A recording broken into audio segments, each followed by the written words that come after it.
আসসালামু আলাইকুম। ইসলাম ধর্মে ভবিষ্যৎ আল্লাহ ছাড়া কেউ জানে না। কেউ কোনোদিন ভবিষ্যৎ অতীত এগুলা বলতে পারে না। আর যারা এসব হাত দেখা জ্যোতিষী বিদ্যার কাজ করে তারাও কিন্তু পাপে হিসাবেই গণ্য হয়। মরার পর তাদের ভয়ঙ্করভাবে বিচার করা হবে। আর যারা এসব বিশ্বাস করে তাদেরও বিচার হবে খুব ভয়ঙ্করভাবে। আজকের গল্পে আমরা দেখতে পারবো যে ভবিষ্যৎবাণী বা রাশিফল গণনা করতে গিয়ে একদল ছেলে মেয়ে কি ভয়ঙ্কর বিপদে পড়েছিল। তাদের রাশিফল তাদের চোখের সামনেই সত্যি হয়ে যেতে থাকে। গল্পের শুরুতে দেখা যায় 7 জনের বন্ধুর গ্রুপ। তারা জঙ্গলের ভেতরে একটা বাড়ি ভাড়া নিয়েছে পার্টি করার জন্য, কারণ তাদের মধ্যে লিসা নামের একজন মেয়ের ছিল আজকে জন্মদিন। তারা 7 জন সেখানে অনেক মজা করতে থাকে। একে অপরের সাথে গল্প করতে করতে তারা জানতে পারে তাদের বান্ধবী জেনি এবং বন্ধু জনি তারা কিনা একে অপরের সাথে বিগত 2 বছর হলো সম্পর্কে জড়িয়েছিল। তাদের নাকি আবার ব্রেকআপ হয়ে গেছে। কথাটা জানাজানি হয়ে যাবার সাথে সাথে জনি বিব্রত হয়ে পাশের একটা ঘরে চলে যায়, যেখানে আবার জনিকে সঙ্গ দেবার জন্য তাদের একজন বন্ধু মার্লিন সেখানে আসে। মার্লিন তাদের ব্রেকআপের কথা শুনে অনেক কষ্ট পায়, কারণ তারা সবাই চাইতো জেনি এবং জনি দুজনেই যেন একসাথে থাকে। তো যাই হোক, সেখানে পার্টি করতে করতে তাদের বিয়ার শেষ হয়ে যায়। তাই তারা এই ঘরের বিভিন্ন জায়গায় বিয়ার খোঁজার চেষ্টা করে, কারণ সাধারণত এমন বাংলো বাড়িতে কোনায় কোনায় অ্যালকোহল কোথাও না কোথাও পড়ে থাকে। কিন্তু বিয়ার খুঁজতে গিয়ে তারা আন্ডারগ্রাউন্ডে যাবার একটা দরজা খুঁজে পায়, কিন্তু অদ্ভুতভাবে দরজাটা তালা মেরে রাখা হয়েছে। কিন্তু তারা তালা ভেঙে আন্ডারগ্রাউন্ডে ঢুকে পড়ে। আর এই ঘরে কোনো বিয়ার তো তারা পায় না, বরং এখানে জ্যোতিষী বিদ্যা চর্চার বিভিন্ন রকমের প্রাচীন যন্ত্রপাতি খুঁজে পায়, যেগুলো তারা দেখে অবাক হয়ে যায়, কারণ আধুনিক সময়ে এসব কিছুর ব্যবহার প্রায় বিলুপ্ত হয়ে গেছে। সেখানে খুঁজতে খুঁজতে মার্লিন একটা প্রাচীন বই খুঁজে পায়। বইটা অনেক অদ্ভুত, যেটা সকল বন্ধুদেরকে দেখানোর পর জেনে বলে এই বইটা রাশিফল গণনা করার একটা বই। এটাকে ট্যারোট বুক বলা হয়। এই বইয়ের ভেতরে কিছু ভয়ঙ্কর কার্ডও ছিল, যেগুলোর মাধ্যমে যে কোনো মানুষের রাশিফল গণনা করা যেত। আর জেনি ছোটবেলায় রাশিফল গণনা করার ব্যাপারে অনেক আগ্রহী ছিল, আর সেই সব ব্যাপারে বেশ অভিজ্ঞও ছিল। তারা সিদ্ধান্ত নেয় এই বইয়ের মাধ্যমে তারা আজকে নিজেদের রাশিফল গণনা করবে। তারা আসলে নিজেদের ভবিষ্যৎ দেখতে চাচ্ছিল। যেহেতু জেনি এই কাজটা করতে পারত, তাই তারা সবাই অনুরোধ করে জেনিকে রাজি করিয়ে ফেলে। এরপর তারা এই ঘরের সকল লাইট বন্ধ করে দিয়ে মোমবাতি জ্বালিয়ে রাশিফল গণনার কাজ শুরু করে দেয়। কিন্তু তখনই এই বন্ধ ঘরের ভেতরে তীব্র বাতাস বয়ে যায়।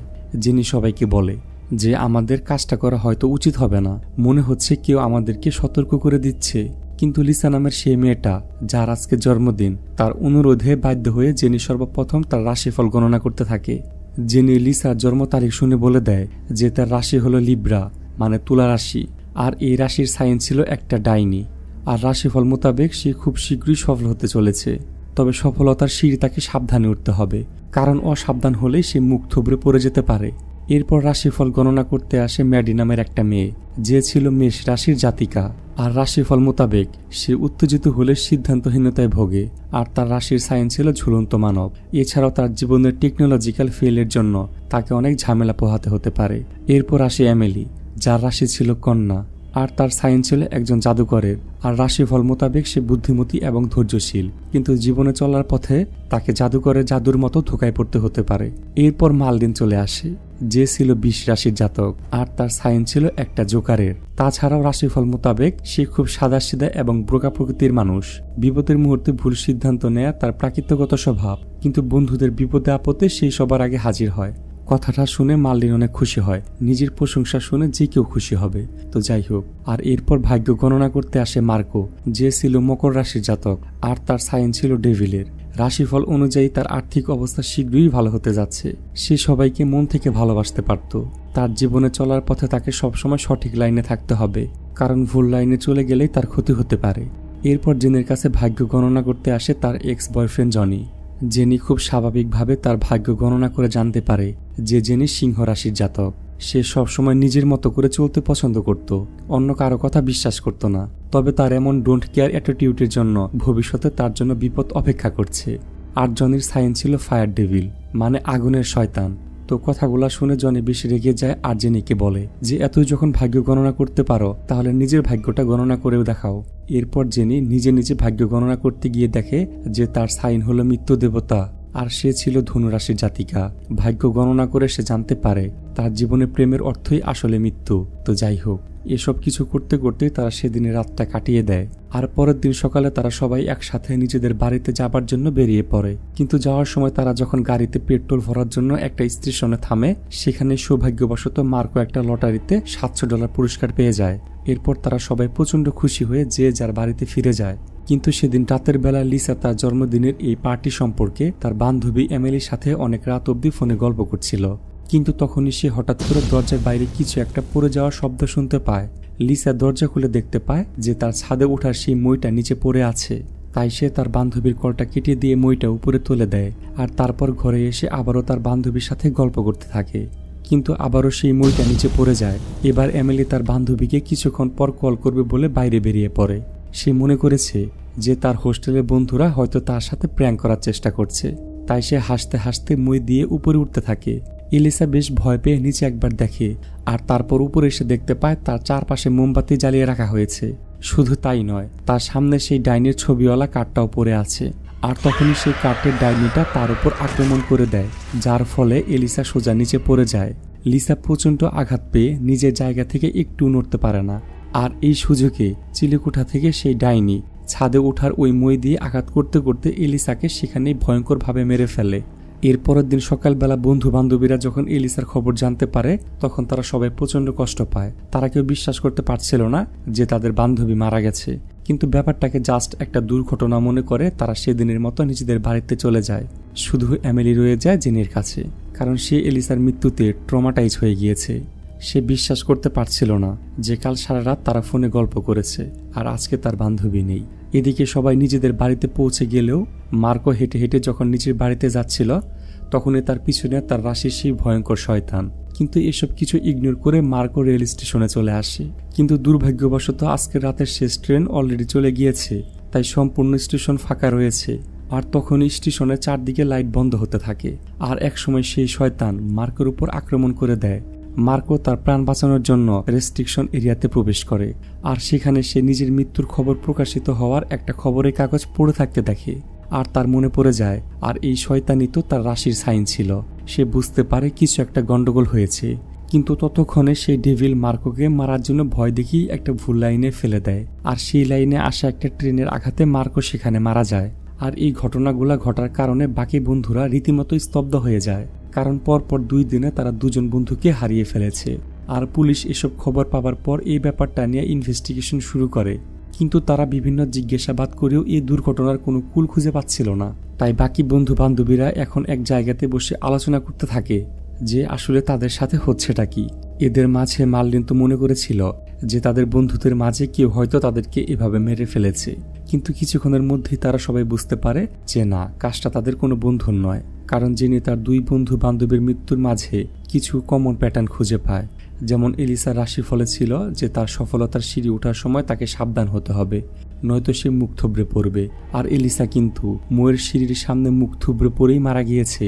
এছাড়াও মার্কোর রাশিফল অনুযায়ী তার আর্থিক অবস্থা উন্নতি হবার কথা ছিল, আর সে $700 লটারিও জিতেছিল।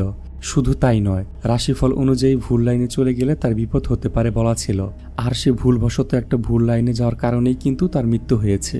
জেনে বুঝতে পারে যে কোনো না কোনোভাবে তাদের রাশিফল গণনা করার কারণেই এসব কিছু হচ্ছে। তারা সবাই ব্যাপারটার সাথে একমত থাকতে পারলেও জনি একাই তাদেরকে বলতে থাকে যে দেখো, আমাদের অন্য কিছু ভাবা উচিত। এসব আজগুবি জিনিস নিয়ে পড়ে থাকলে আমরা কখনোই আমাদের বন্ধুর মৃত্যুর রহস্য খুঁজে বের করতে পারবো না। কিন্তু বাকি বন্ধু বান্ধবীরা সবাই জেনের কথা বিশ্বাস করেছে, তাই তারা সাহায্যের জন্য অনলাইনে ঘাটাঘাটি করে এলমা নামের একজন মহিলার খোঁজ পেয়ে যায়, যিনি এসব জ্যোতিষী বিদ্যায় অনেক পারদর্শী ছিল। কিন্তু সেখানে দেওয়া ফোন নাম্বারে যোগাযোগ করলে তারা নাম্বারটা বন্ধ পায়। তাই তারা গাড়ি নিয়ে বেরিয়ে পড়ে সেই মহিলার ঠিকানায়। তারা প্রায় 300 কিলোমিটার পথ পাড়ি দিয়ে সেই মহিলার বাড়িতে পৌঁছে যায়। কিন্তু এমন অবস্থাতেও জনি বারবার তাদেরকে বলছিল যে দেখো, আমাদের বাড়িতে ফিরে যাওয়াই উচিত আর আমাদের পুলিশকে সাহায্য করা উচিত।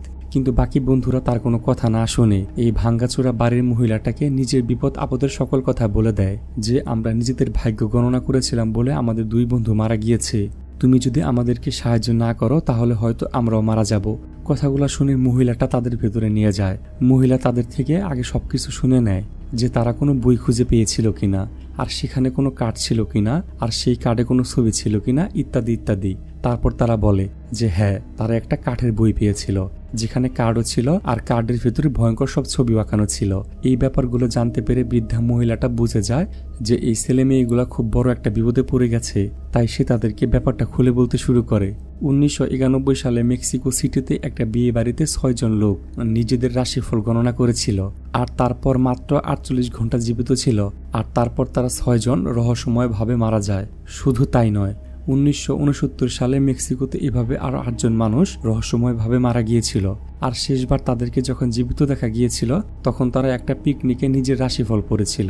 এছাড়া 1979 সালে লন্ডন শহরে 7 জন বন্ধু বান্ধবী মিলে হাইকিং এ বেরিয়েছিল আর তারাও নিজেদের রাশিফল গণনা করেছিল বলে 6 জনই মাত্র 2 দিনের মধ্যেই রহস্যজনকভাবে মারা যায়। তবে সৌভাগ্যবশত সেদিন একজন প্রাণে বেঁচে গিয়েছিল আর সেই একজনই ছিল এই এলমা নামের মহিলাটা।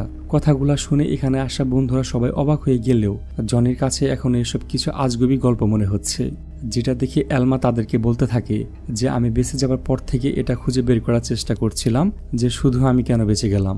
তাই এই রহস্যময় বইয়ের ব্যাপারে খোঁজ খবর নিয়ে আমি জানতে পারি যে 1998 সালে হাঙ্গারিতে বসবাস করে একটা রাজ পরিবারের জ্যোতিষী ছিল একজন কৃষক মহিলা, যে কিনা খুব নিখুঁতভাবে ভাগ্য গণনা করতে পারত।